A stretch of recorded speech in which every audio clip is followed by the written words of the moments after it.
Você já sentiu que sua vida precisava de uma pausa? Que seu coração busca por respostas, mas não sabe por onde começar? Caminho da Fé, Descobertas na Estrada da Alma. Não é apenas um livro, é uma jornada, uma história real de superação, fé e transformação que vai inspirar você a dar o próximo passo na sua vida. Descubra como desafios podem se transformar em lições e como cada momento pode ser uma oportunidade para se reconectar com o que realmente importa. Este livro é para quem busca mais do que histórias. Busca propósito, busca inspiração, busca a si mesmo. Disponível em e-book e na versão livro físico. Comece hoje sua jornada de transformação. Caminho da Fé. Descobertas na Estrada da Alma. O que você está esperando?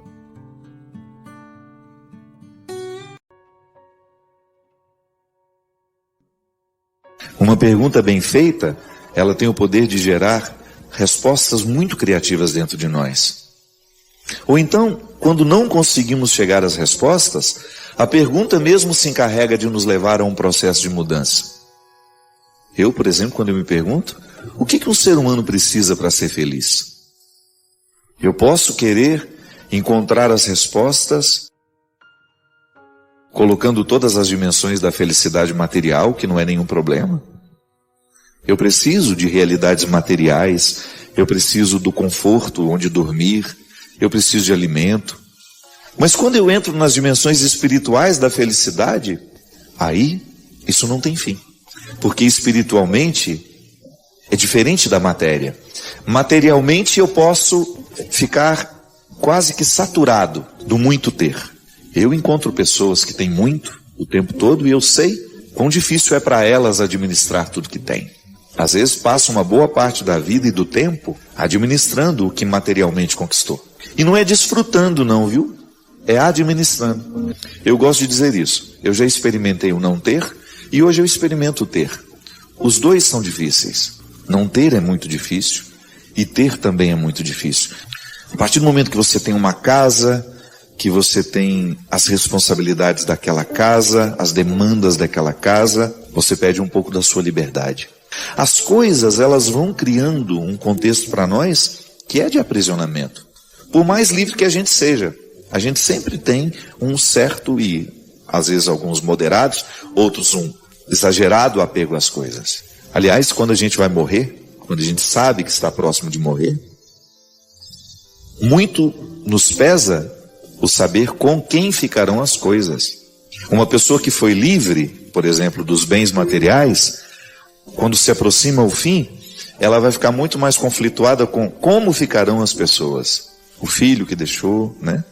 Agora, quando existe um apego material, a pessoa ela fica muito mais preocupada com quem ficarão as coisas do que como ficarão as pessoas. Então, diferente da riqueza material, a riqueza espiritual ela não ocupa espaço. Ela varre espaços dentro de nós. Quanto mais rica uma pessoa fica espiritualmente, mais vazia ela se sente, não no sentido de não ter significado a vida, mas mais espaço ela vai criando dentro para ela poder receber mais, diferente dos acumuladores. É tão triste aquilo, né? Você pode olhar e fazer o seu julgamento. Como é que uma pessoa consegue viver num ambiente tão acumulado? Pois é uma doença, é um desequilíbrio. Aquele é o ponto alto de um apego exacerbado à matéria. Mas há pessoas que procuram na matéria essa felicidade. Extrapola aquilo que é necessário para nós. Sim, a felicidade, ela comporta também dimensões materiais da vida. Mas não se engane. Depois de ter o que é material, se não há um significado espiritual para aquilo que se tem, vira prisão para nós. Você vai viver para administrar o que você construiu, não para desfrutar. E é muito triste viver para administrar.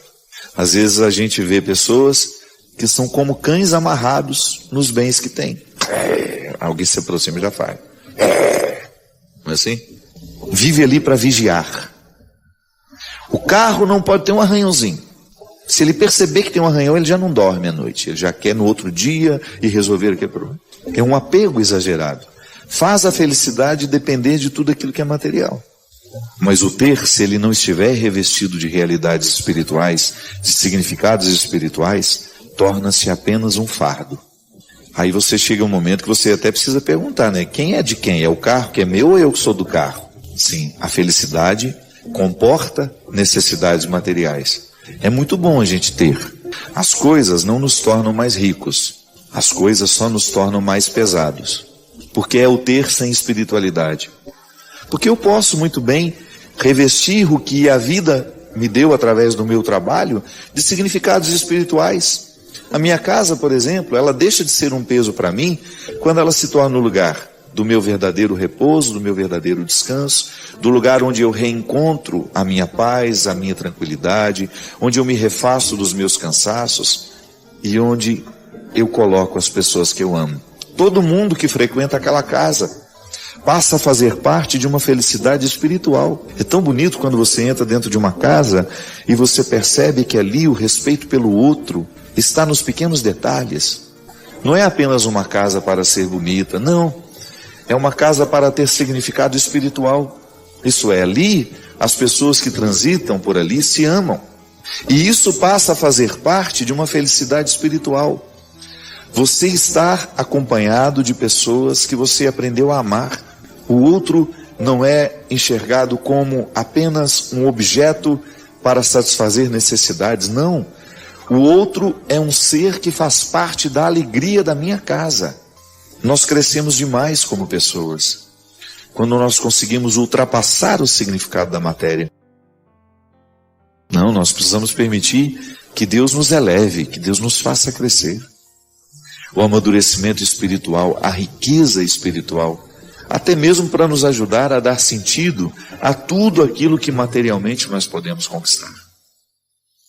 A tudo aquilo que você já conquistou, a tudo aquilo que você pode ainda conquistar. Para você ser uma pessoa rica espiritualmente, afetivamente. E aí até mesmo aquele pouco que você já alcançou, pode ser que não seja muito. Fica tão cheio de significados que você se sente rico. Você tem aquela sensação de que já valeu a pena. Você fica generoso, você fica grato com a vida. Que é muito ruim quando nós não aprendemos a gratidão. Podemos conquistar tantas coisas e ainda assim não estamos satisfeitos. Por quê? Falta a riqueza espiritual de ser grato. De perceber aquilo que você alcançou como um resultado que sempre merece ser comemorado. Eu desejo que você, nas suas lutas, você tenha sempre o direito e a possibilidade de retirar os seus excessos, para você ter diante dos seus olhos a sua verdade fundamental, sem exageros, só você. E a partir disso, você reencontrar o caminho da vida. É tão interessante isso, né? O que eu gosto no outro é aquilo que sobra do nosso encontro. É o que nós provocamos quando nós estamos juntos. A amizade, ela funciona assim. Eu gosto do que provocamos quando estamos juntos. E é tão fácil de perceber, porque quando você está com uma determinada pessoa, você provoca com ela. Martin Buber dizia que é uma outra terceira pessoa, com existência própria, né?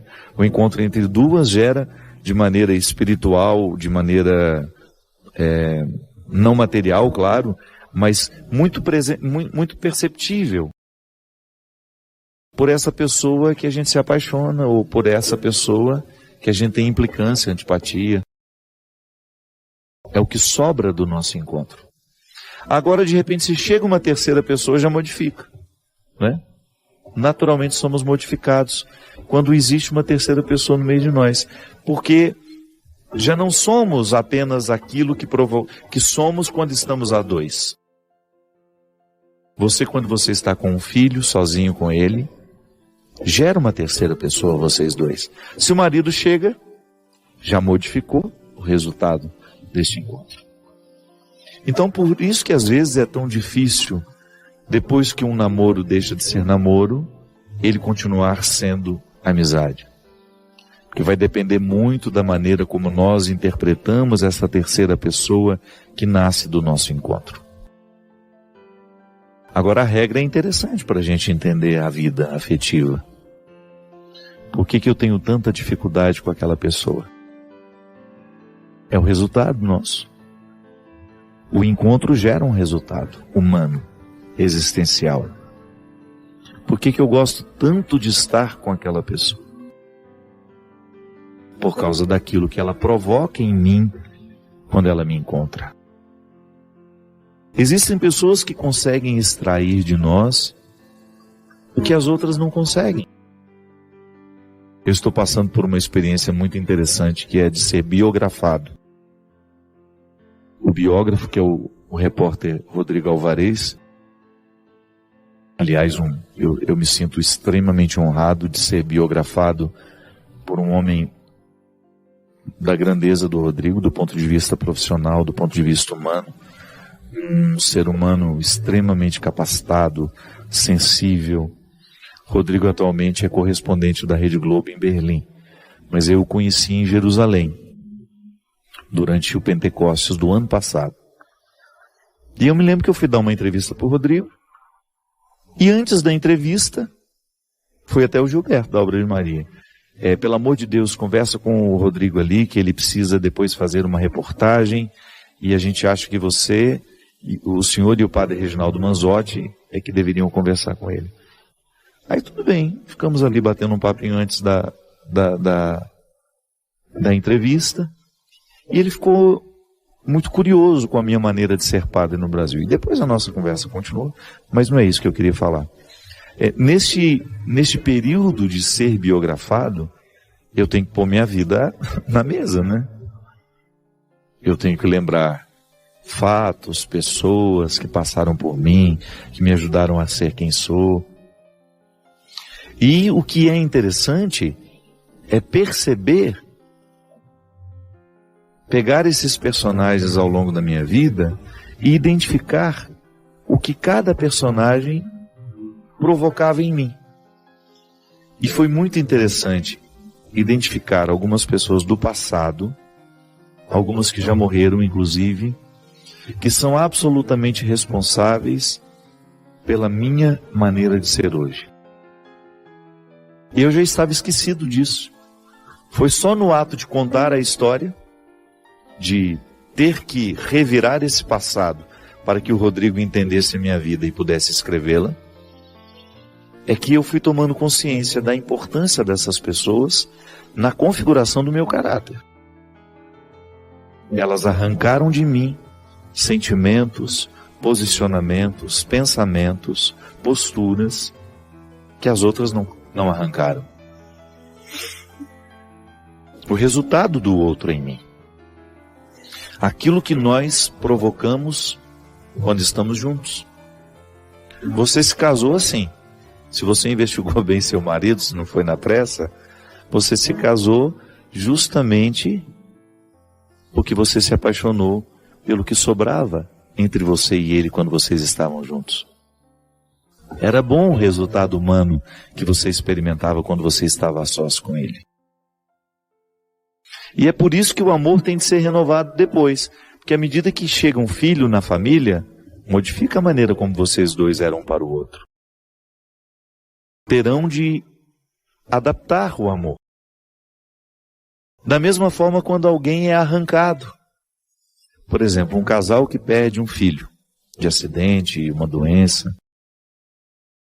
As estatísticas dizem que muitos casais, depois de enfrentarem a perda de um filho, passam pelo processo da separação.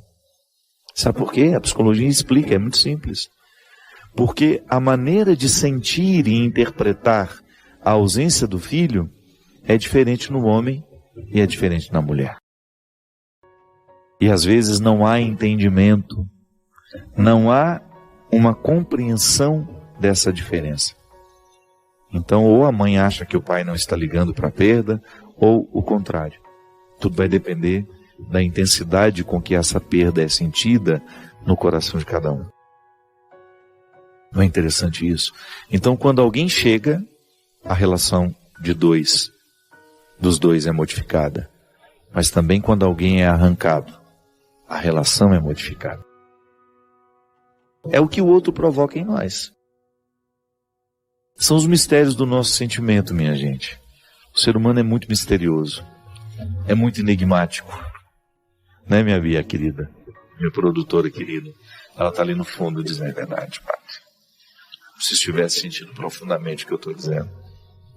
O ser humano é misterioso. É por isso que, gente, nós temos que frear muito a nossa língua para fazer julgamentos precipitados, para chegar a conclusões precipitadas. Nós somos puro mistério. A gente precisa muito mais se observar. É a observação que vai dando a gente condições, habilidade para lidar com o outro, para ser pai dele, para ser mãe, para ser irmão. É assim. Sem essa observação, a gente não chega nem a saber o que o outro provocava em nós. E você sabe que quando a gente tem essa sabedoria, esse pensamento um pouco mais profundo, a gente começa a entender até o porquê que a gente tem implicância daquela pessoa. Porque é natural, não tem como evitar. Algumas pessoas a gente é mais simpático, outras menos. Eu sei que algumas pessoas querem que eu não sinta isso porque eu sou padre. Me desculpe, não é assim que funciona. Eu não tenho direito de desprezar ninguém, não tenho direito de tratar ninguém mal da mesma maneira como você não tem. Não é porque eu sou padre. Não é porque eu sou um menino educado pela dona Ana. Agora, o meu sentimento de querer proximidade com esse ou com aquele, me desculpe. Isso é humano. Eu não tenho o direito de negligenciar a minha oportunidade de ser padre na vida de alguém. Mas eu tenho o direito, sim, de eleger os que participarão da minha intimidade.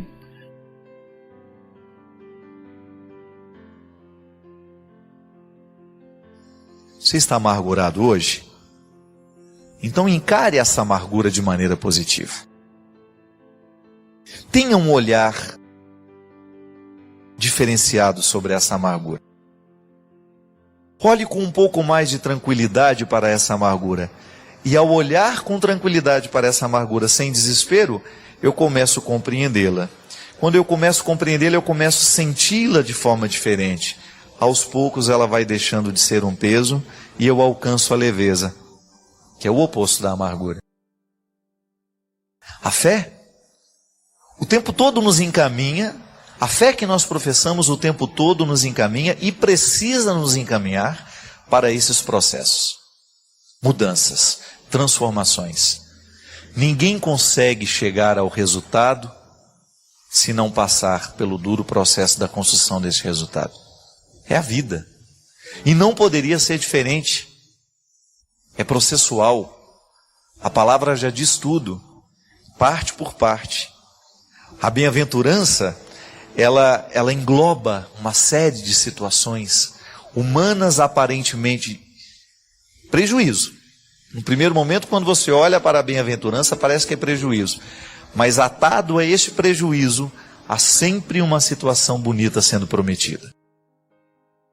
Por exemplo, toda vez que nós somos caluniados, é terrível, é horrível a gente sofrer uma calúnia. Mas há sempre uma promessa. E aquele que assume o Evangelho vai viver sim a calúnia, vai viver sim a difamação. Com os apóstolos não foi diferente, minha gente. Com as primeiras comunidades não foi diferente. Não pense que com você vai ser. Se você quiser viver a vida de um jeito certo, se você quiser fazer pacto com a bondade, se você quiser fazer pacto com a justiça, você pode ter certeza que sempre haverá um espírito de porco de plantão para falar mal de você. E aí? Como é que você administra essa calúnia? Vai caluniar também? Vai levantar a mesma bandeira que o seu inimigo está levantando? Não. Você vai viver o processo contrário. Você vai recusar os efeitos da calúnia sobre você, para que você não se transforme também num caluniador. É o desafio de neutralizar dentro de nós o poder daquele que está de fora querendo fazer mal. E é por isso que a bem-aventurança nos ata a um contexto de promessas. Vive bem o sofrimento de hoje. É feliz aquele que está vivendo bem o sofrimento de hoje. É feliz aquele que está vivendo o sacrifício de hoje. Por quê? Porque ele vai conseguir chegar ao resultado bonito que o sacrifício propõe. Não é assim na vida prática? Se a gente quiser chegar lá, a gente tem que saber que para chegar lá, há um caminho difícil. Bem-aventurado aquele que não tem medo do caminho difícil, porque só ele poderá chegar ao destino final. É muito mais do que isso, mas é o que a gente poderia falar hoje, até mesmo para contextualizar com tudo aquilo que a gente falou no programa.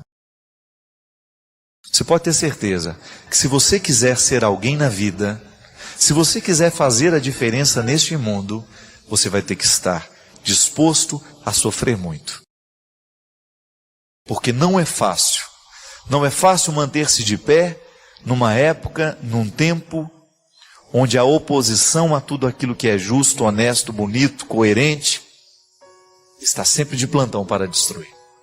Através de fofoca, de comentários maldosos. Não faça parte disso. Não faça pacto com essas situações. Descubra aquilo que você está sofrendo hoje, identifique nisso uma oportunidade de você se transformar numa pessoa melhor. É o que eu desejo para você, para a sua família, e que ao longo dessa semana você possa descobrir que a bem-aventurança, o sofrimento que a bem-aventurança traz, só tem um sentido e um significado. Ela nos reserva uma promessa futura. E que já se antecipa agora, quando eu começo a ser honesto com o meu processo. E já vou sentindo e experimentando, nas pequenas coisas da minha vida, a satisfação de ser quem a gente é, de fazer o que a gente faz, de acreditar no que a gente acredita e de perseverar naquilo que a gente sabe que é o correto. Nos últimos dias eu estou preferindo ficar sozinha do que com as pessoas. Isso é normal? O que é normal, minha filha? É você perceber, né? Esse conceito de normalidade é muito estranho, porque é só você identificar se a sua necessidade de solidão está se estendendo demais. Porque todo mundo tem necessidade de solidão. Aliás, eu tenho pavor de não ter o meu espaço de solidão. Todo mundo precisa, né? Ter aquele seu momento, né? Aquele momento que você fica sozinho, que você não está sendo olhado por ninguém, que você pode ficar descalço, que você anda de pijama dentro de casa, que você fique à vontade, é o seu espaço. Às vezes, dentro da nossa casa, nós não conseguimos viver privacidade. Primeiro, por causa do espaço físico. Às vezes você dorme com 2, 3 pessoas no mesmo quarto. Então, que hora que você fica sozinho? Só na hora que você vai no banheiro. E mesmo assim, se a casa tem um banheiro só, daqui a pouco tem alguém batendo a boca, tá demorando, vai ficar quanto tempo aí, né? Então, como é que você vai construir a sua privacidade? Eu me lembro que lá em casa a gente não tinha privacidade, não. Privacidade é coisa de rico, porque nós não tínhamos nem casa que pudesse nos dar privacidade. Então, esta falta de privacidade dentro do nosso contexto familiar precisa ser sanado de outra forma. Tá certo que você não tem uma casa para ficar sozinho, para criar o seu espaço, para ficar lá, né, fazendo sua meditação, sua leitura. Crie o seu espaço de solidão, que ele é muito importante. Agora, minha filha, quando você percebe que a sua solidão está prejudicando a sua relação com as pessoas, então alguma coisa está errada. Porque o nosso tempo de solidão, ele tem que ser para preparar o nosso convívio. Não é só um egoísmo, não é não. A solidão prepara o convívio. Coloque isso na cabeça. Assim como as férias nos preparam para o trabalho.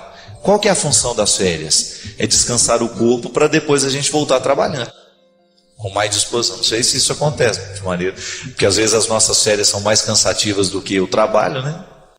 Quem merece isso não, gente? E às vezes nós construímos o nosso descanso de um jeito cansativo. Então muitas vezes essa necessidade de solidão, ela é um cansaço mesmo, uma incapacidade que muitas vezes nasce uma incapacidade do nosso jeito de organizar bem a vida. Eu sempre penso assim, que há sempre um detalhe na nossa vida que pode ser modificado. Às vezes nós esperamos que grandes mudanças aconteçam. Não. Grandes mudanças não costumam acontecer, não. Ou se acontece, é muito sobrenatural. O natural é que você tenha a possibilidade de pequenas mudanças. Se eu disser para você que grandes milagres acontecem na nossa vida todos os dias, não. São miudinhos. Agora, uma coisa é certa, que acontecem.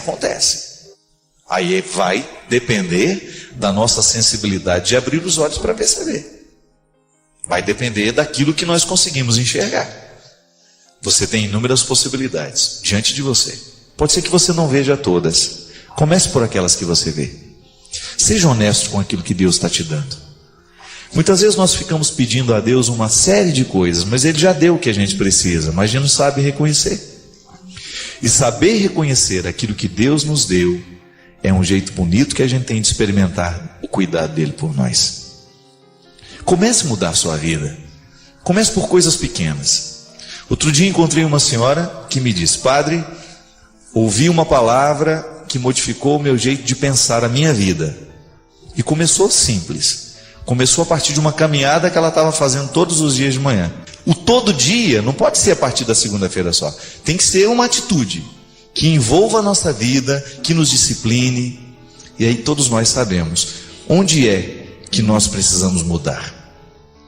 Às vezes são mudanças grandes que só acontecerão nas mudanças miudinhas que a gente assume todo dia.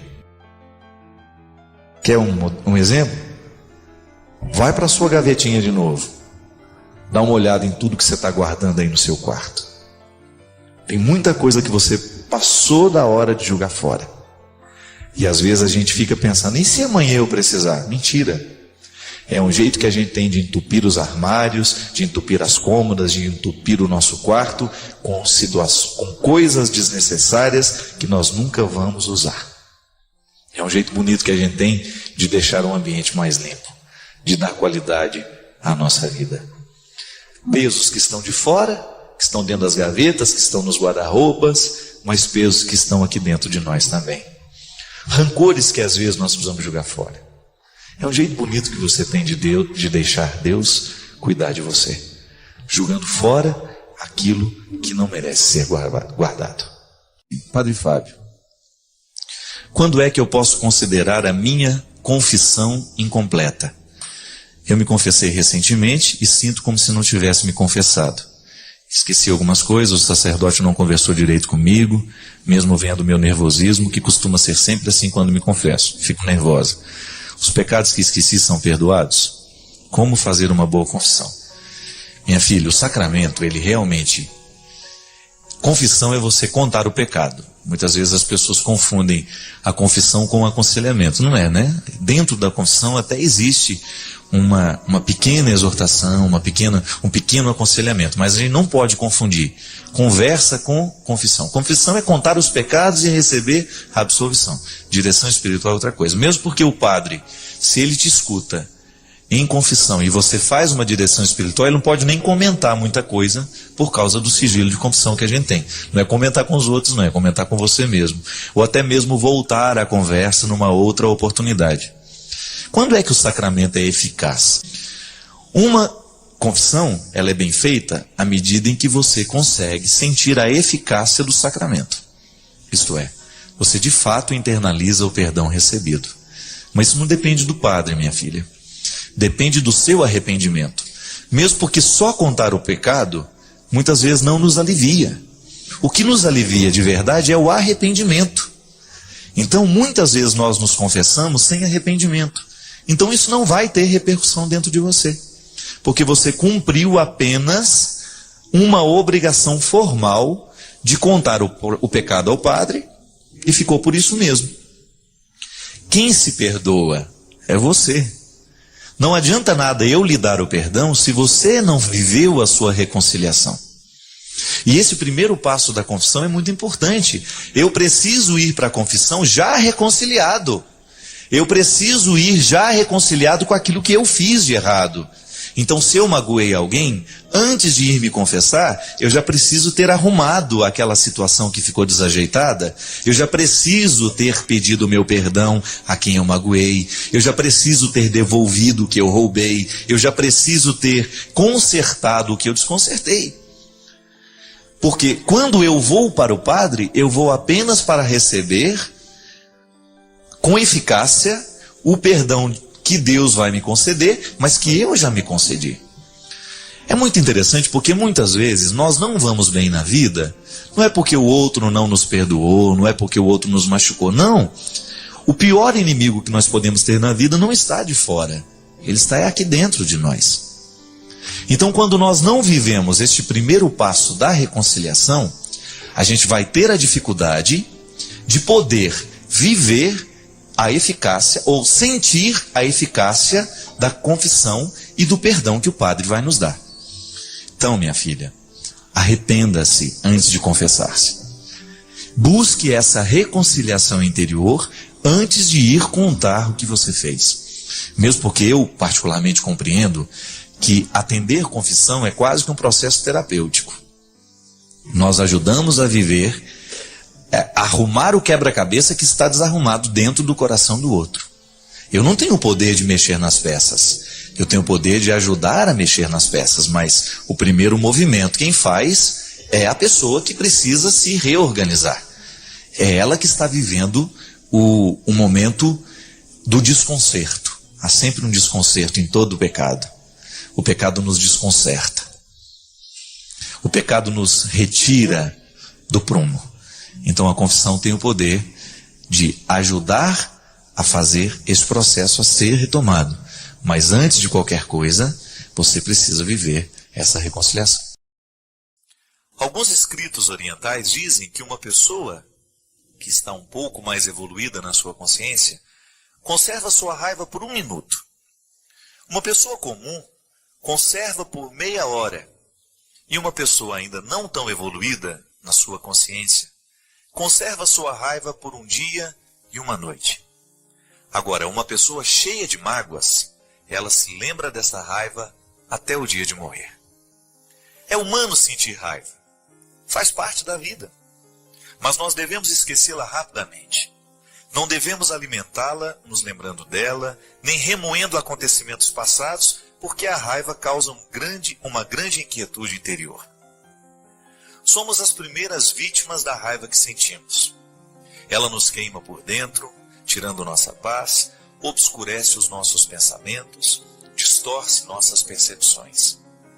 A raiva acumulada, guardada por um pouco, aqui e ali, nos prejudica muito e nos afasta de Deus, de nossa verdadeira essência, de nossa bondade e compaixão. As pessoas pensam que alguém ou algo lhes provoca raiva, mas essa raiva já existe dentro de nós. Ela é criada e mantida por nós mesmos. Se você sente raiva, não pode culpar a ninguém, a não ser você mesmo. 6 tipos são as pessoas tristes. Aquelas que têm inveja dos outros, aquelas que odeiam os outros, aquelas que estão descontentes, aquelas que vivem da fortuna dos outros, da alegria dos outros, que não criam as próprias, aquelas que são desconfiadas e aquelas que têm raiva. Verdadeiramente, é a raiva que produz as outras 5 condições que causam a tristeza. E esta raiva assume muitas formas, muitas facetas como aflição, ressentimento, contrariedade, mau humor, aspereza, animosidade, explosões de raiva, ira, rancor, crises de choro, soluço. Muitas vezes as lágrimas não são sinais de fraqueza, mas a força da raiva. A raiva envenena o corpo e a mente. Ataques de raiva e de mau humor produzem danos sérios nas células do cérebro. Envenenam o sangue, porque liberam toxinas negativas, que fazem mal à nossa saúde. Causam insônia, depressão, pânico, suprimem a secreção de sucos gástricos e da libes nos canais digestivos, criando gastrites, úlceras, esgotam a energia, a nossa vitalidade, causam problemas cardíacos, provocam velhice prematura e encurtam a vida. O que a raiva não faz com a gente? Quando você se zanga, sua mente fica perturbada e isso reflete em seu corpo, que sente os distúrbios. Todo o sistema nervoso se agita e você se enerva, perdendo a harmonia, a eficiência de agir, o vigor e o entusiasmo. A raiva é uma energia poderosa que precisa ser dissolvida para que você possa ser mais livre e saudável. Colocar a raiva para fora apenas agrava esta emoção negativa e a faz crescer ainda mais. Se deixarmos isto sem controle, expressando nossa raiva cada vez maior, ela não vai se reduzir, e sim aumentar, gerando mais dor e inquietudes para todos nós. É verdade. Minha gente, é impressionante o quanto que a raiva nos emburrece. No momento que a gente sente raiva, a gente tem que tomar muito cuidado com o que a gente fala, da maneira como a gente age e as decisões que a gente toma. Às vezes, motivados por causa da raiva que nós estamos sentindo, nós nos prejudicamos para o resto da vida, porque a gente não é capaz de contornar a raiva que está sentindo, aí a gente diz o que não é verdade, a gente agride o outro com palavras que a gente não acredita, a gente manda embora da nossa vida pessoas que a gente ama, a gente machuca terrivelmente, e aquela raiva, quando passa, deixa esse rastro de destruição, que às vezes a gente não tem a oportunidade de corrigir. Às vezes o que a gente fez, o que a gente falou foi tão sério que a gente julgou fora de forma definitiva pessoas que antes eram essenciais na nossa vida.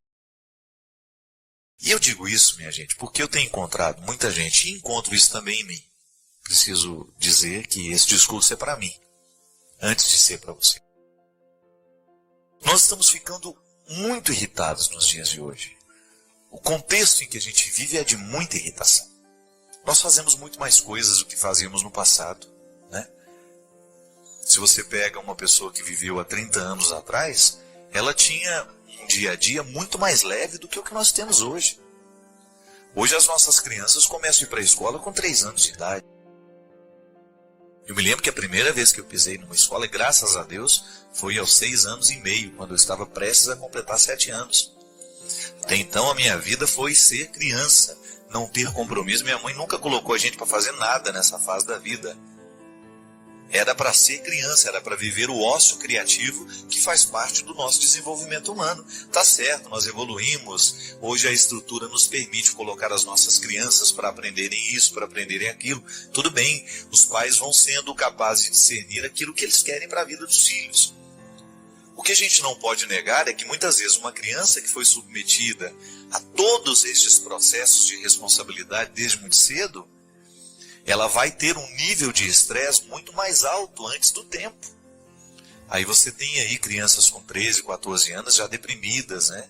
Ansiosas, obesas. Hoje eu estava conversando com um cardiologista amigo meu, ele estava me dizendo o quanto que é comum hoje você ter crianças com hipertensão. Por causa dos hábitos, né? O que gera a hipertensão?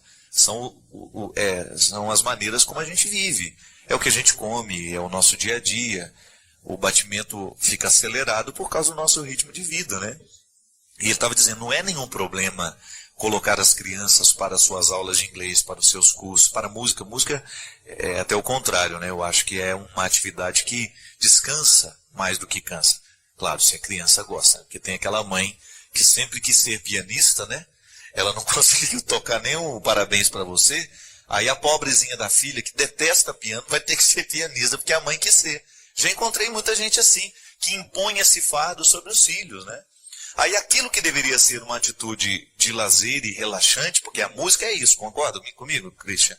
Por mais que você tenha a sua disciplina de aprender, de estudar, você sempre encontra nessa disciplina e nesse estudo um prazer, porque você ama a música. Agora coloca uma pessoa que não gosta de música para estudar a música para você ver. É uma tristeza. Colocar a pessoa certa no lugar errado, às vezes é um crime que nós cometemos contra aquela pessoa. E nesse ritmo de vida que nós vamos, né, de atribuir muitas responsabilidades cedo demais para as crianças, nós vamos imprimindo nelas uma carga de responsabilidade que vai gerando um estresse. Então hoje também nós já somos vítimas disso.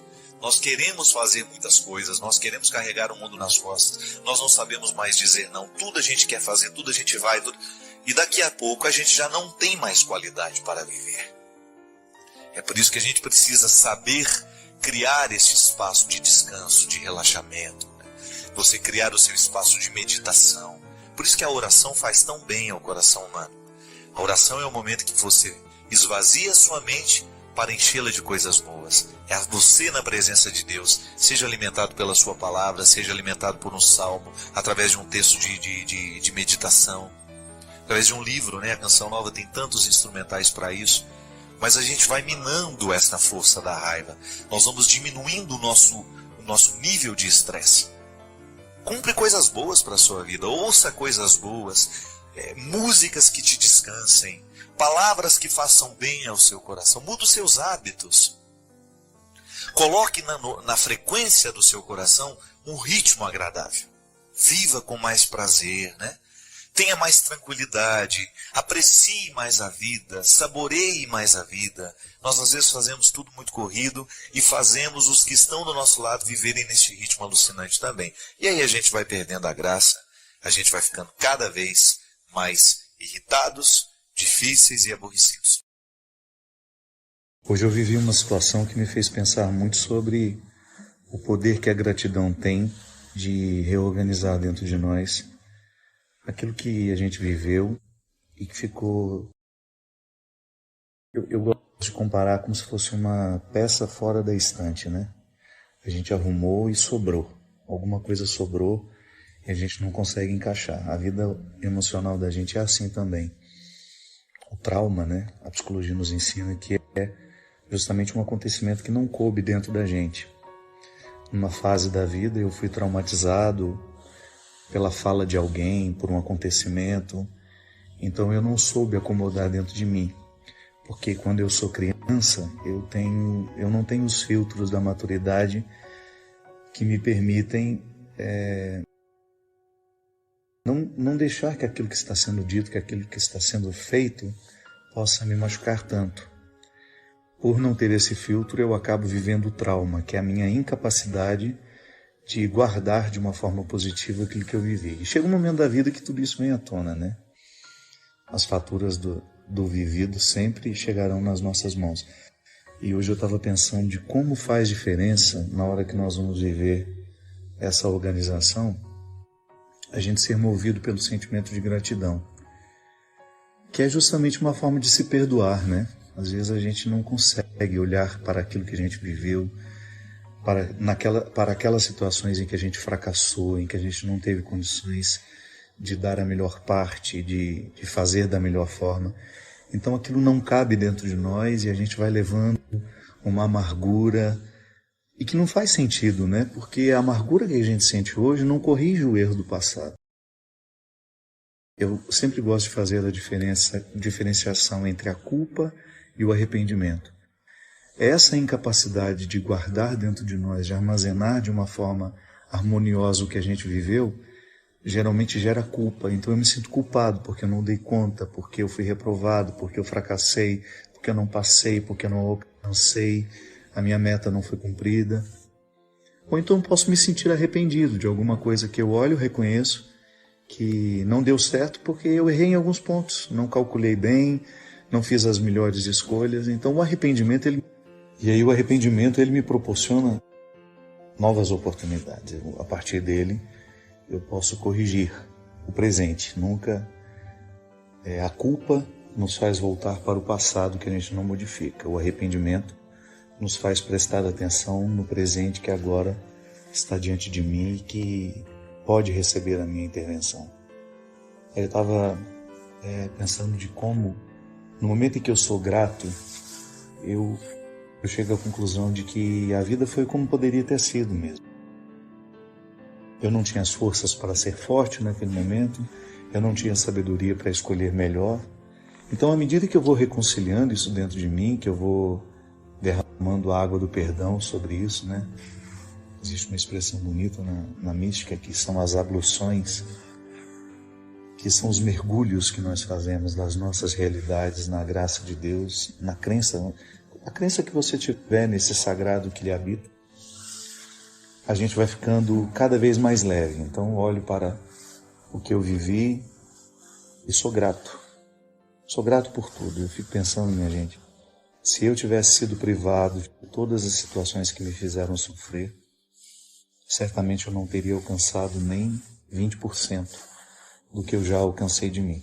Claro que eu estou longe de ser, de estar na minha melhor versão.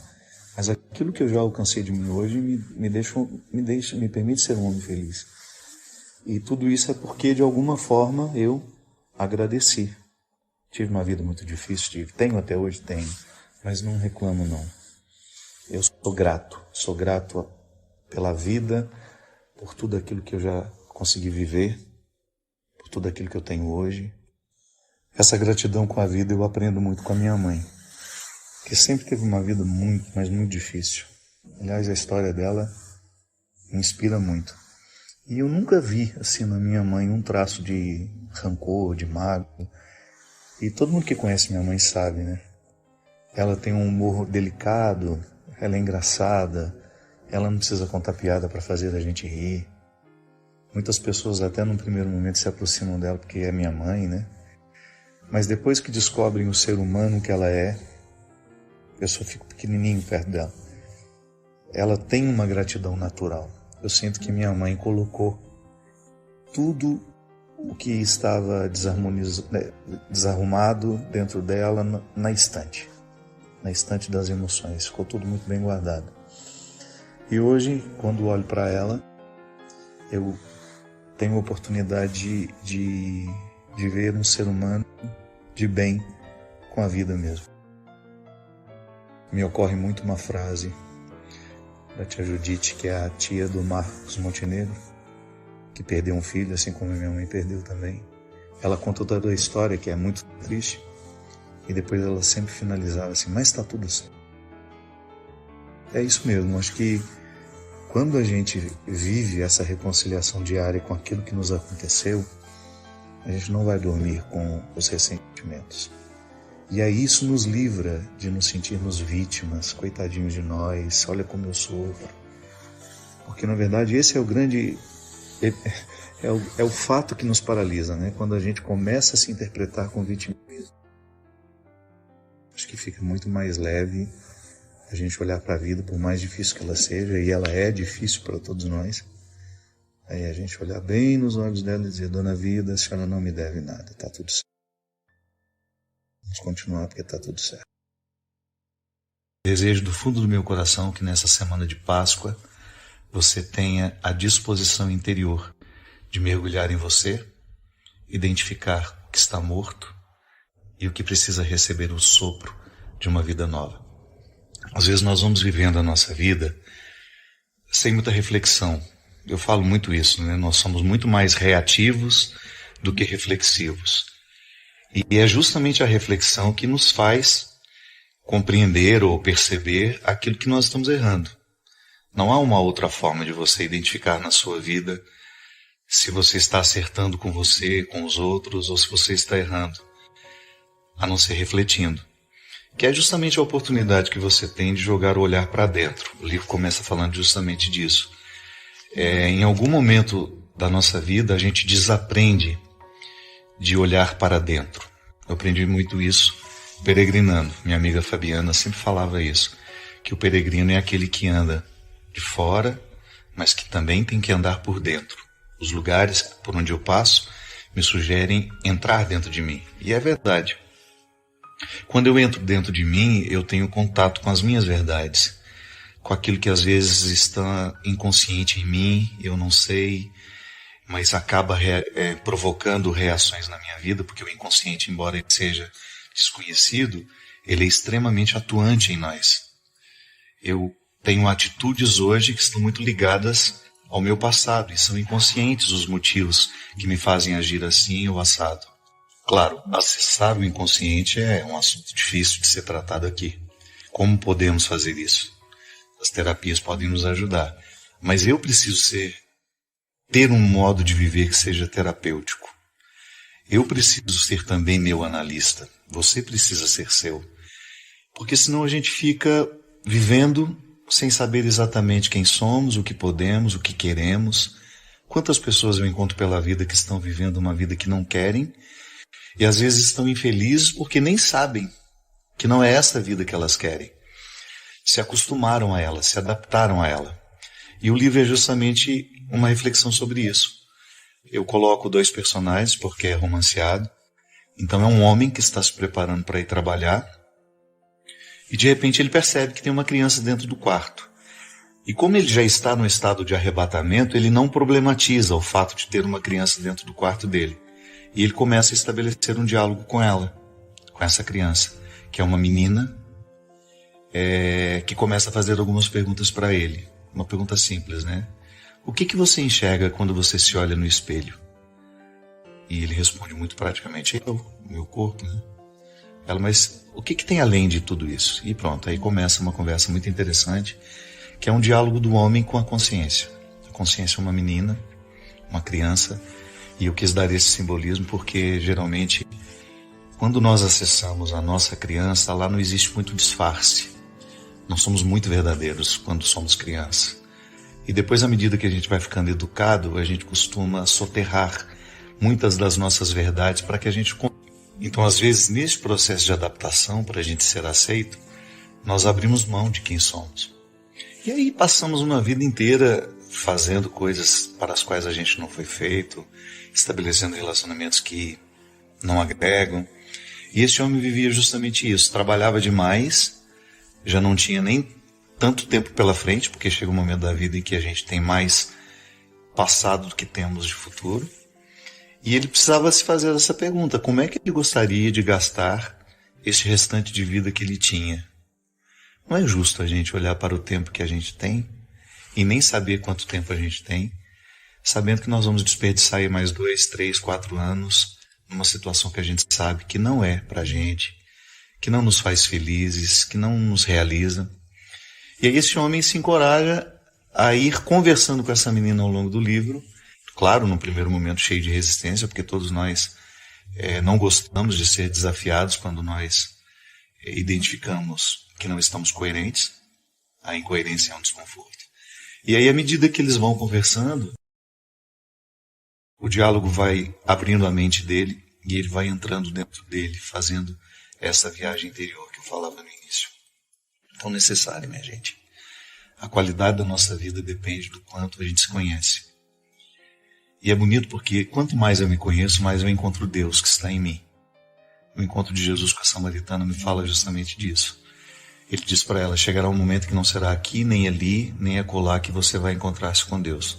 Mas é quando você viver e estiver em espírito e verdade. Isso é, quando você estiver em você, ali você terá a oportunidade de estar em Deus. E quando a gente está em Deus, os equívocos caem por terra. Porque eu acredito que a espiritualidade, a mística, ela justamente se presta a esse papel. Em nos fazer viver em nós. Conscientes, cada vez mais conscientes. Acho que a maturidade é isso, minha gente. É a capacidade de perceber o que nos envolve, a vida que nós estamos vivendo e ter liberdade de decidir se nós queremos ou não continuar assim. Boa oportunidade que a gente tem de proporcionar-nos mesmo essa proeza de renascer. Às vezes nós estamos tão necessitados de um sopro novo, de um novo ânimo, de uma nova forma de olhar. Eu gosto de viver para esclarecer, eu gosto muito de cantar aquela música disparada, eu vivo para consertar.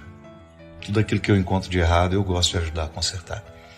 E fazer esse papel na vida das pessoas é muito, muito precioso. Saber que de alguma forma a minha palavra, a minha reflexão, aquilo que eu aprendi com Jesus, que faz parte da minha vida e que está tão integrado em mim, possa ajudar a libertar outras consciências também. Bem a sós, recobra teus cuidados já esquecidos, coloca ao colo o teu ser franzino, a tenra idade, os prados imaculados da divina infância, e conceda-te a delicada subversão de renascer. Em nome do amor a gente sequestra o outro, né? Coloca dentro do cercado, faz cativeiro, é assim mesmo. E a gente precisa quebrar esse poder do mal que tantas vezes nós socializamos, nós levamos até a vida do outro com os nossos comportamentos. A gente falava aqui anteriormente de que nós precisamos organizar o luto, de que nós temos que fazer alguma coisa por nós no momento em que a gente percebe que nós estamos mergulhados no momento de tristeza, de angústia, de ansiedade. E a gente tem aqui algumas pessoas que nos escrevem justamente para falar disso. A Margarete de Manhuaçu, Minas Gerais, ela diz que apesar de ser evangélica, ela acompanha o programa Direção Espiritual e que o nosso programa a ajudou muito no momento em que ela precisava se recuperar da perda de uma filha. E que ela agradece muito também a Canção Nova por ter lhe amparado nesse momento. Eu acho muito interessante, gente, nós que viajamos pelo Brasil afora, quantas vezes nós encontramos pessoas justamente nos dando este testemunho? Pais que perderam filhos, que viveram este momento tão doloroso e que encontraram aqui na Canção Nova um amparo. A gente sabe que nós não temos uma resposta mágica para as dores, para os problemas que a gente enfrenta. Mas a gente acredita no poder que a palavra de Deus, pregada de maneira coerente, honesta, pode provocar dentro de nós. Então a gente fica muito feliz, Margarete. Não só pelo fato de você ter sido beneficiada pela Canção Nova, mas também por você, sendo evangélica, ter a coragem de nos dizer isso. Que o nosso veículo de comunicação fez bem ao seu coração. A gente se sente muito honrado toda vez que nós encontramos uma pessoa que teve a sua vida modificada para melhor por causa do trabalho que a gente realiza. A Maria Virgínia Pereira de Mozo, lá de São Paulo, capital, ela também deu um testemunho de superação em relação à morte da mãe. Ela disse que através do programa nós a ajudamos muito. Ela disse que achava que após a morte da mãe viveria uma depressão e não foi isso que aconteceu. O programa Direção Espiritual, a Canção Nova, ajudou muito nesse processo de superação. Que bom, Maria Virgínia. A gente fica muito feliz que nós tenhamos sido um instrumento de Deus na sua vida. Deus nos ajuda através de pessoas. Eu sempre gosto de frisar isso. A providência divina se manifesta na nossa vida através de realidades humanas. Por quê?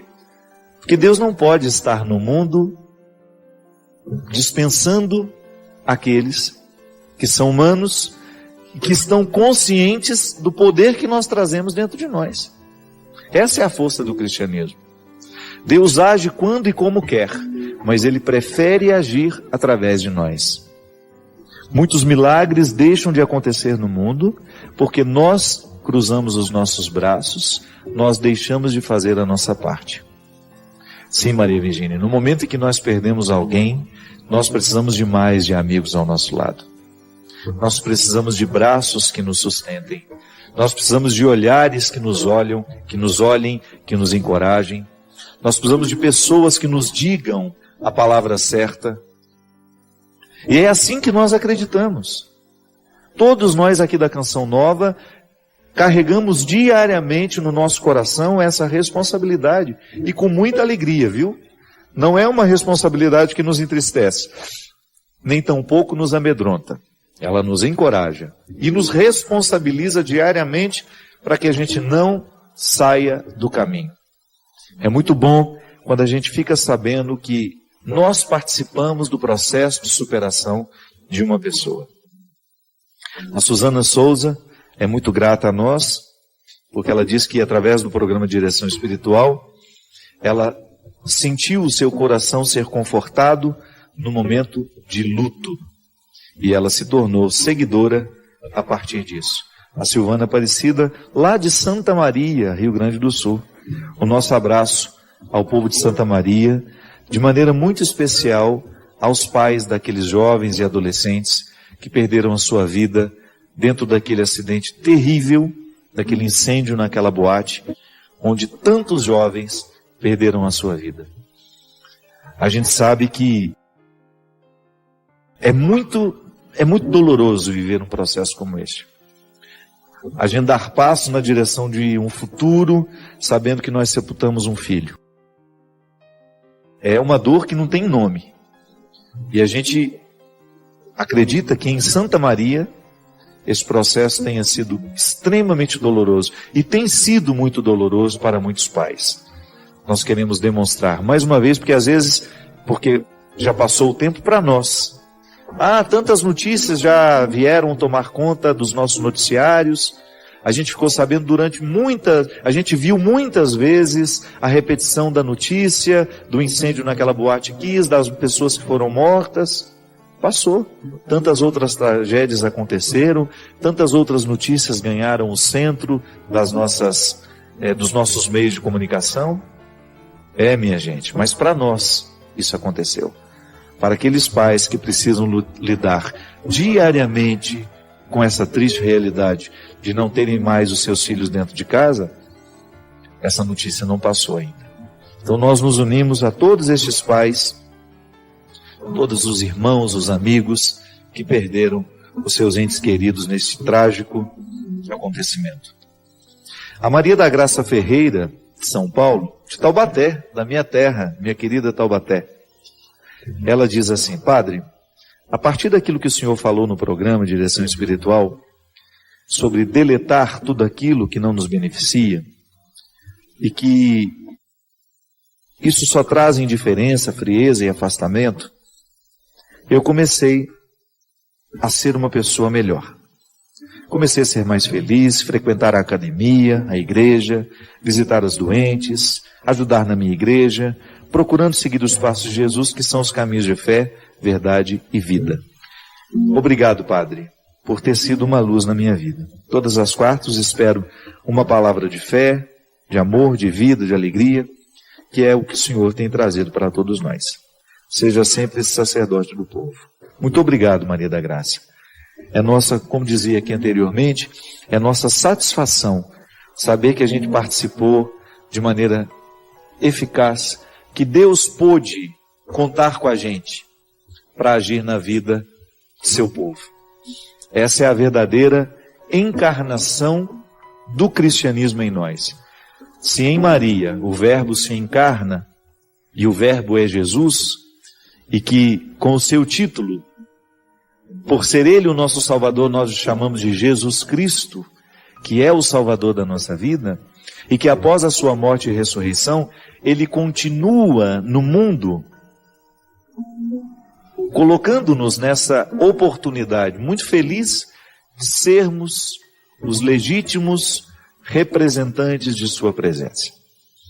O cristão que leva a sério o seu cristianismo encarna a oportunidade de ser Jesus de novo, de oferecer ao outro, cada vez mais, a partir da consciência que nós vamos tendo, de oferecer ao outro uma consciência cristã, um jeito cristão, uma palavra cristã, porque é isso que o mundo precisa. Ele precisa de conhecer Jesus através das nossas atitudes. Nós que nos dizemos cristãos, nós precisamos ter a consciência de que o ateísmo é gerado quando nós negligenciamos a oportunidade de oferecer ao mundo o Cristo que nos habita. É muito interessante como, quando nós ousamos falar com sinceridade de uma realidade humana, eu não estou falando daquilo que eu não vivo. Eu preciso combater minha preguiça diariamente. Eu preciso combater todos os obstáculos que me impedem de viver a minha vontade, de chegar ao coração da minha vontade. Porque a minha vontade é que vai ter o poder de fortalecer o meu combate nas minhas metas. Então, essa sensação de que você tem, de que eu estou falando a partir da sua vida, que maravilha isso. Porque essa é a minha vida também. Cristo é diferente para você? Não é? Eu fico pensando, eu vejo, já te falei isso uma vez, né? Vejo você tocando tão bonito. Aliás, o Cristo é um dos melhores pianistas que eu já encontrei na minha vida. Não é só pianista, é arranjador.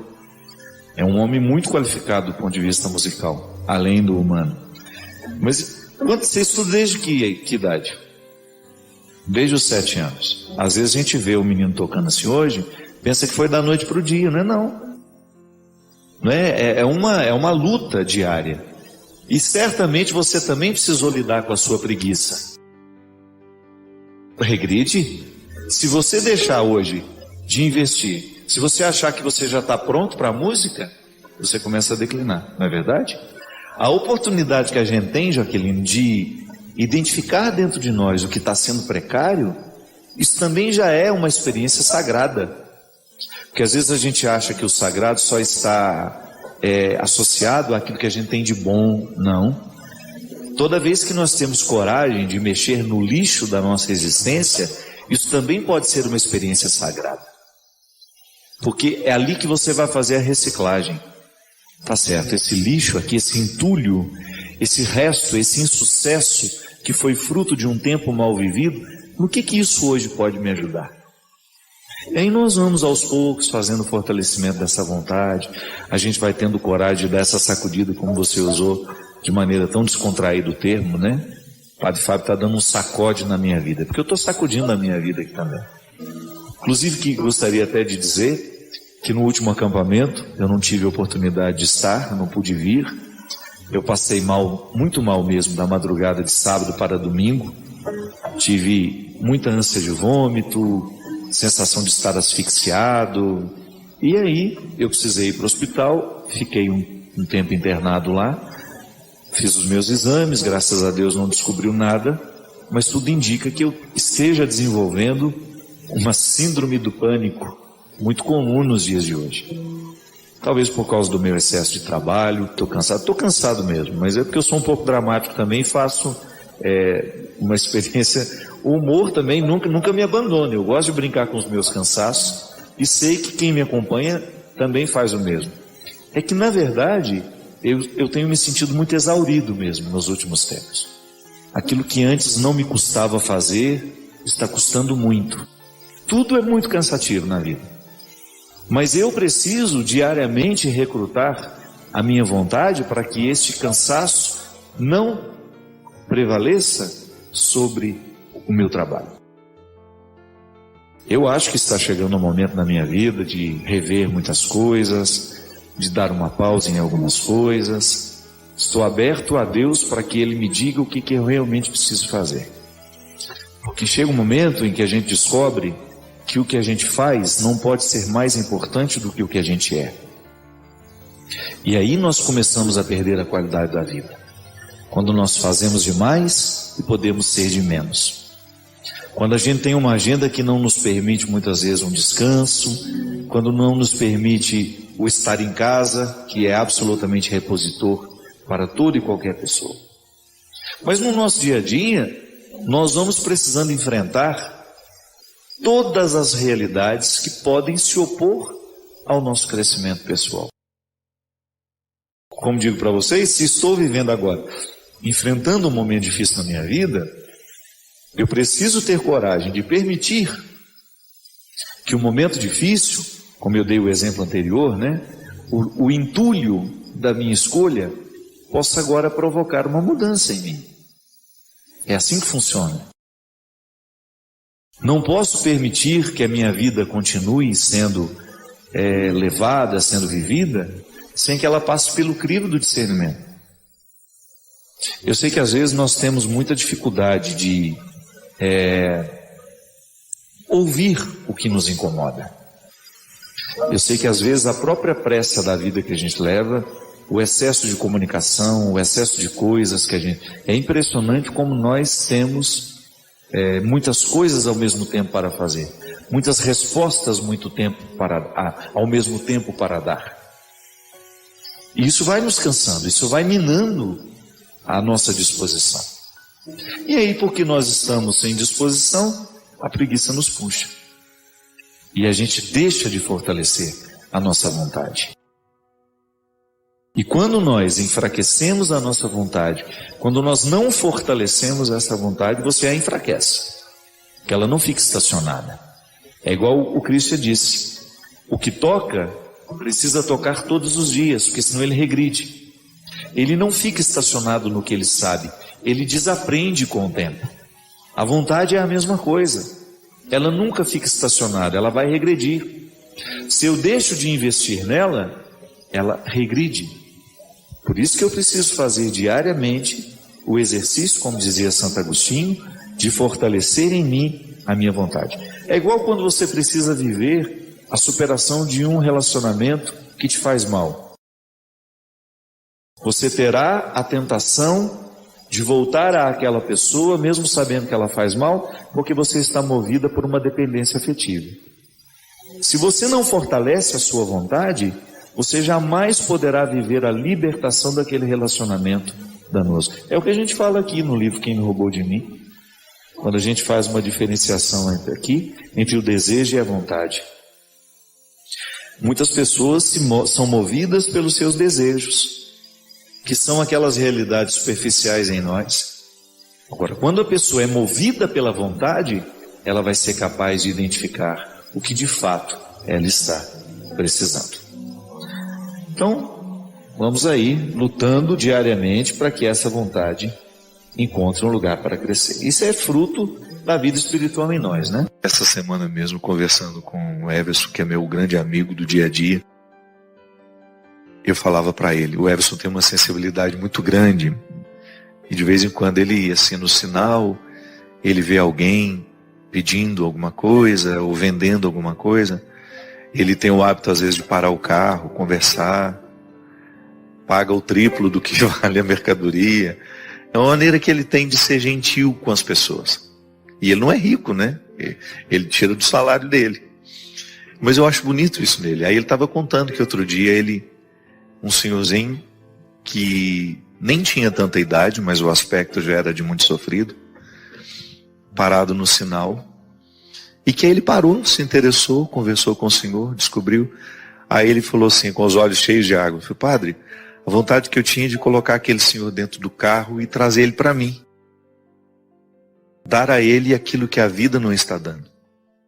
É disso que eu estou dizendo.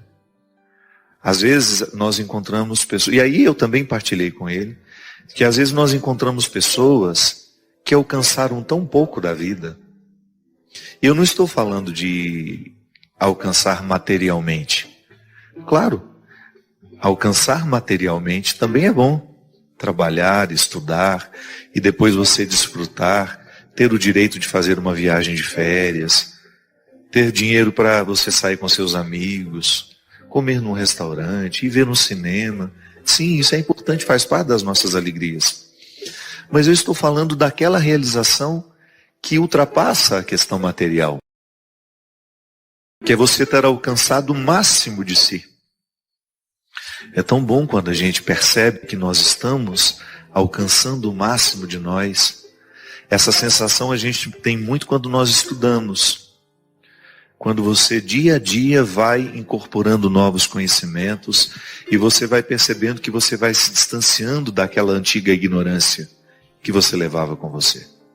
Ter um entendimento das coisas, fazer um curso, uma leitura, ver um documentário, um filme, uma peça de teatro que nos sensibilize.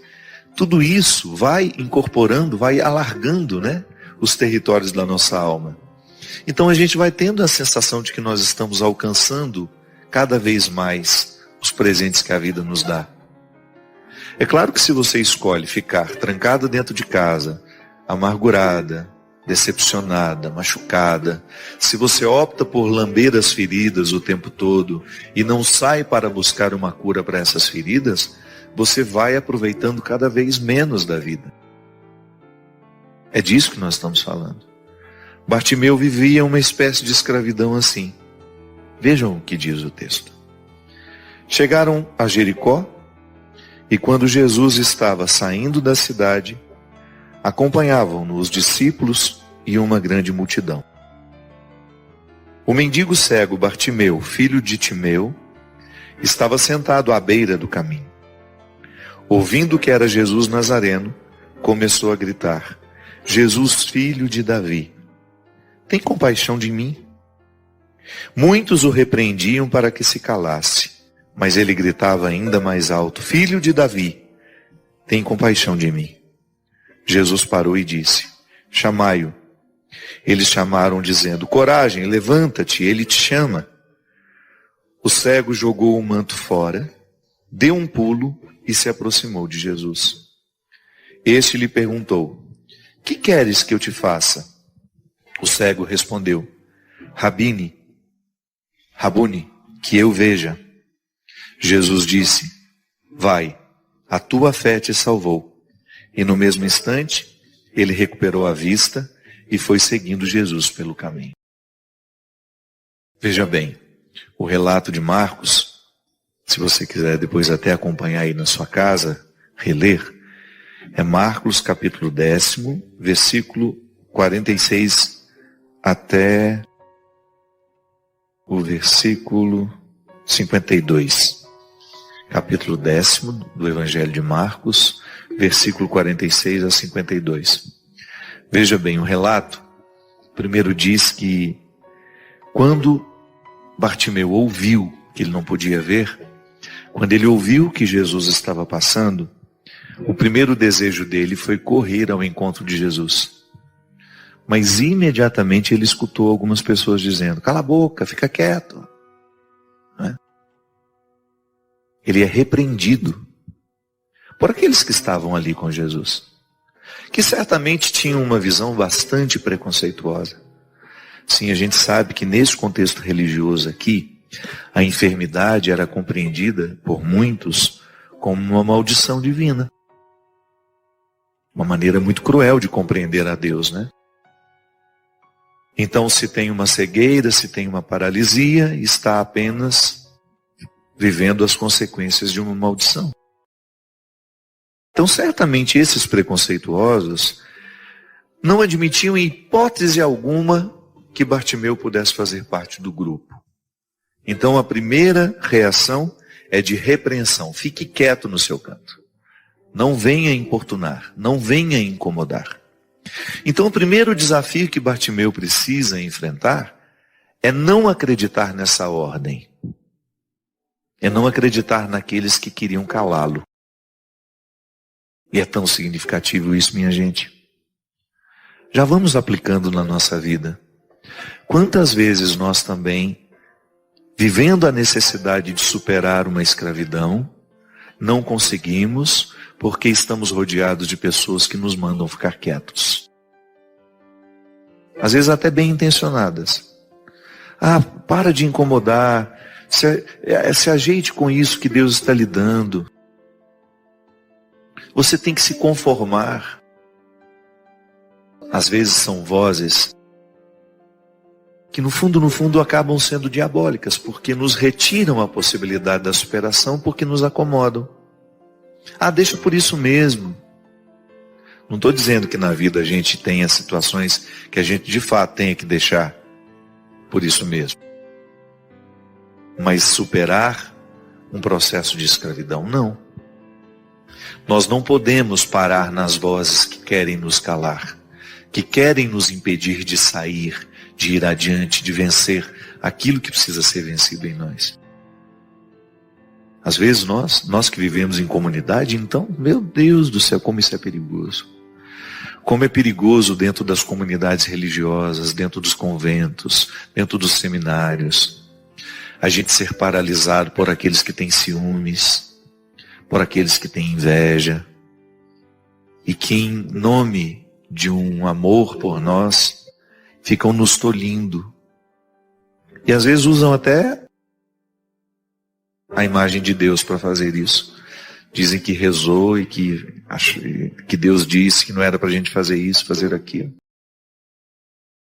Quantos de nós que tínhamos desejo de estudar, de aperfeiçoar o nosso conhecimento, não o fizemos porque esbarramos na inveja dos outros, dos nossos superiores, dos nossos colegas que convivem com a gente. Então precisa ter muita sabedoria para saber se aquela voz que nos cala, ela está de fato nos orientando para uma obediência que vai fazer bem a nós, ou se aquela voz está estando a serviço de uma força que nos paralisa e que não nos permite ir além.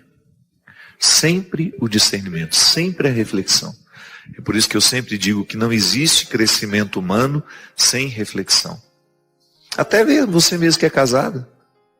Presta bem atenção se o pedido do marido para não fazer, para não isso, para não aquilo, não é apenas uma forma mesquinha de lhe impedir de ser mais você. Sim, porque às vezes nós somos assim. Marido inseguro não quer que a mulher brilhe, aí ele começa a dizer não, não vai, não pode. E de repente ela com 1000 possibilidades vai ficando aniquilada em nome de uma obediência que não é sagrada há muito tempo. Sim, porque o amor promove. O amor, quando ele existe de verdade, quando ele está purificado, quando ele é cristão, o marido olha para a esposa e diz: isso mesmo, minha filha, vamos lá, vamos crescer. Vamos evoluir. A mesma coisa a esposa. Então nós precisamos tomar muito cuidado com as vozes que às vezes nos impedem de sair da escravidão. Assim como Bartimeu, no momento em que fez o movimento de sair para ir ao encontro de Jesus, muitas pessoas o repreenderam. Só que ele não acreditou nessas vozes. Eu acredito que ele já estivesse ali, vivendo o milagre. Sim, porque não está descrito aqui, mas certamente a presença de Jesus já tinha provocado nele o primeiro milagre, que era justamente parar de ouvir as vozes que não queriam a sua superação. Então nós também precisamos viver essa proximidade com Jesus para a gente ter sabedoria de identificar as vozes que querem nos paralisar. Porque não é justo. Não é justo que Deus tenha investido tanto em você, Ele deu tanto potencial, e você passe a sua vida inteira sem despertar esse potencial, sem saber o que você pode, sem saber do que você é capaz. Primeiro que a gente tem que andar é para frente mesmo, né? Tudo tem que nos jogar para frente, muito embora às vezes um passo atrás para nos ajudar a pensar que caminho nós estamos tomando também é saudável. A gente dá uma paradinha, olhar para os lados, dar um passo para trás, olhar o contexto das nossas escolhas, isso é muito importante. Agora a gente tem de andar o tempo todo na conquista daquilo que de fato interessa. Hoje nós começamos o programa falando da necessidade que a gente tem, por uma responsabilidade pessoal, de não abrir mão de ser quem a gente é. Eu até brincava, né, que à medida que nós vamos educando as crianças, elas vão deixando de ser sinceras.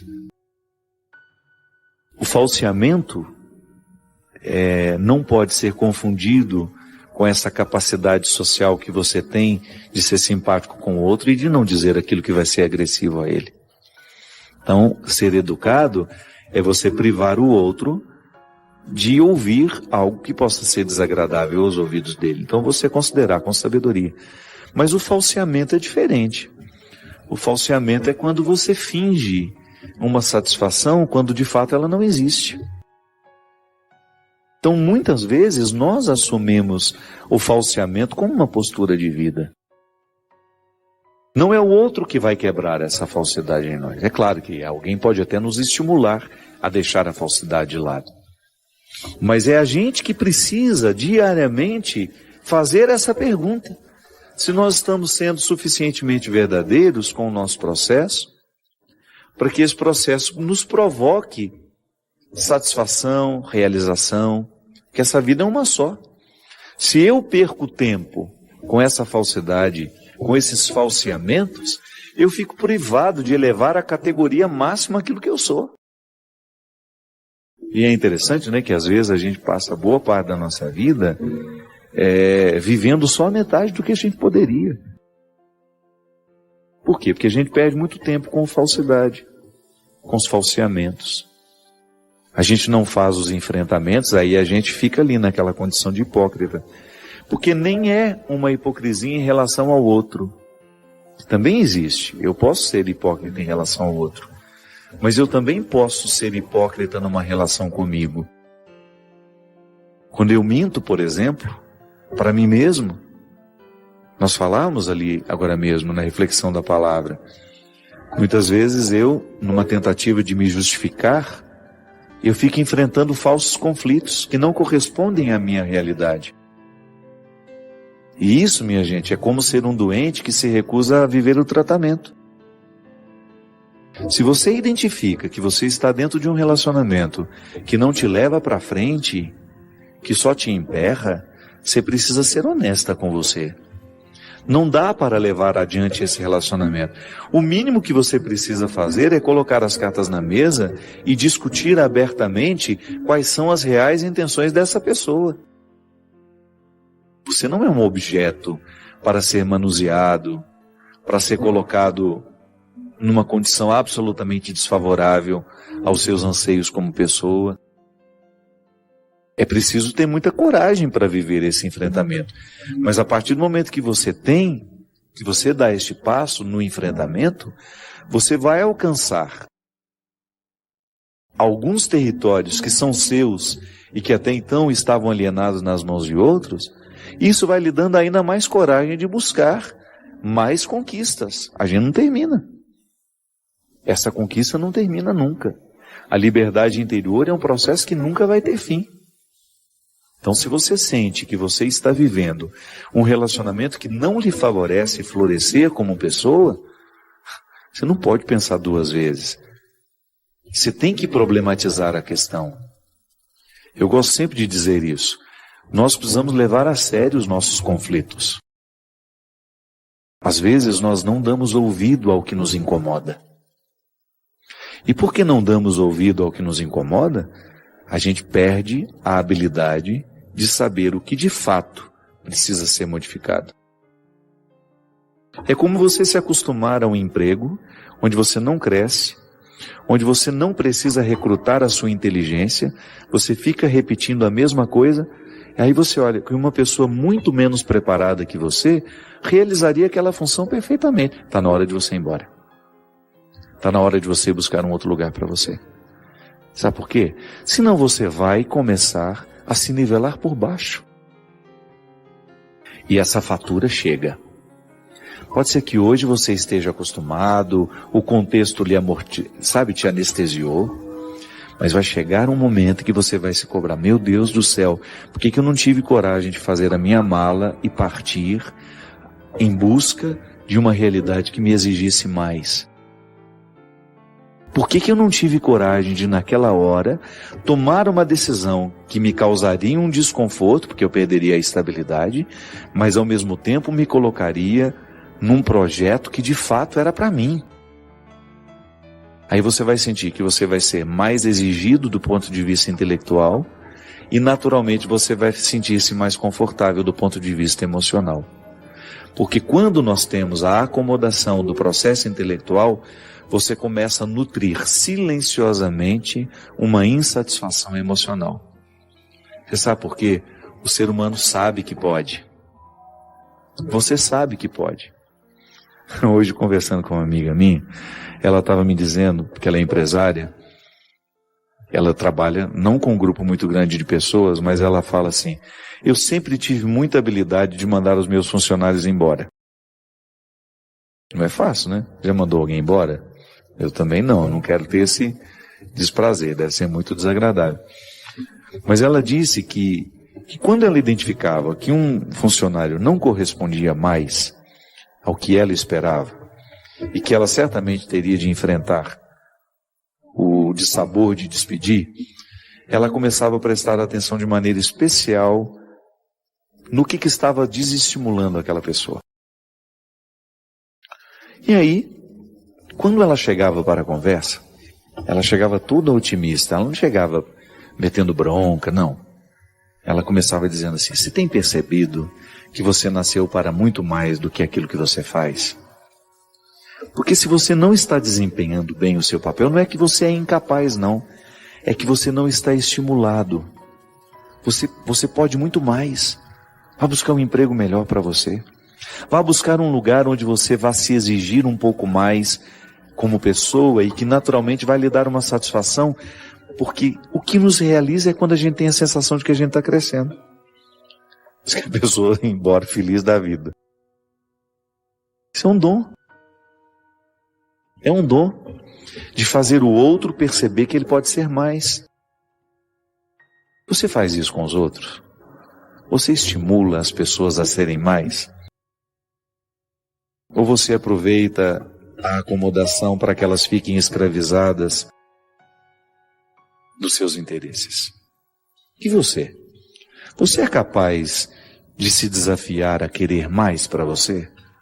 Ou você se contentou com o pouco que a vida lhe deu? Não estou dizendo que você será ingrato, que você vai jogar tudo fora, não. Eu estou apenas querendo que você olhe para você do mesmo jeito como Jesus nos olha. Aquela palavra dura, eu volto a dizer, aos fariseus e aos escribas, não é para humilhá-los, é para acordá-los. Nenhuma palavra de Jesus é para humilhar alguém, para que aqueles se sentissem piores do que eles realmente eram. Não, a palavra dura é para acordar o que está acomodado. Quanto mais acomodado está, mais dura tem de ser a palavra. Senão a gente não acorda. Você tem escutado Você tem se percebido para saber se de fato você está no lugar certo? Você tem medo de mudar? Tem medo de correr atrás daquilo que você pode se oferecer? Ou você se nivelou por baixo, se acomodou nas suas escolhas e está satisfeito esperando a morte? É muito triste isso. Eu preciso diariamente, por mais que eu já tenha conquistado os meus resultados intelectuais, eu preciso me desafiar. Emocionalmente, eu ainda não alcancei o equilíbrio que eu quero. Quero viver cada vez mais dono das minhas emoções. Não quero ser escravo dos meus sentimentos, das minhas iras, dos meus ódios, não. O processo de Deus para mim, o convite de Jesus para mim, é superar tudo aquilo que para mim é um contexto de hipocrisias. Eu quero ouvir essa palavra aqui e em nenhum momento pensar que Jesus está querendo me humilhar em público. Jesus está querendo é me acordar. Quanto mais dura é a palavra de Deus para nós, maior é o seu amor. Porque aquele que ama exige até a última gota, para que aquele que é amado chegue ao melhor de si mesmo. É isso que eu lhe desejo.